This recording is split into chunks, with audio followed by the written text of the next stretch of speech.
दोस्तों, एक ऐसी खबर है जिसे सुनकर आपका सीना गर्व से चौड़ा हो जाएगा, लेकिन ठीक अगले ही पल आपकी रूह कांप जाएगी।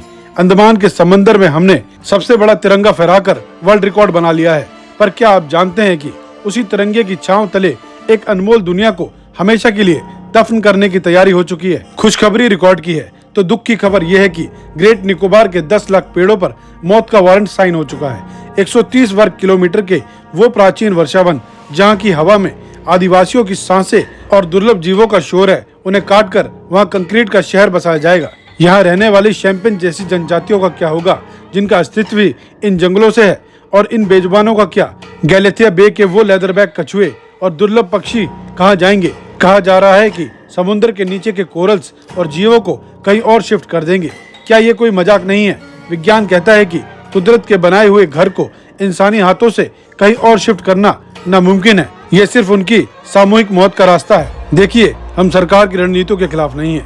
मलक्का स्टेट जैसे रास्तों पर भारत का दबदबा होना बहुत जरूरी है ताकि दुनिया के व्यापार पर हमारा हक रहे। डेवलपमेंट जरूरी है, हम समझते हैं, पर क्या विनाश के बिना विकास मुमकिन नहीं? आज एल नीनो जैसी समुद्री आपदाएं पहले ही भारत को भट्टी की तरह तपा रही हैं, जिससे देश में सूखा और भीषण गर्मी के हालात पैदा हो चुके हैं। यही वजह है कि पूरी दुनिया भारत को ग्लोबल हीट स्पॉट कह रही है, एक ऐसा देश जो आग के गोले की तरह तप रहा है।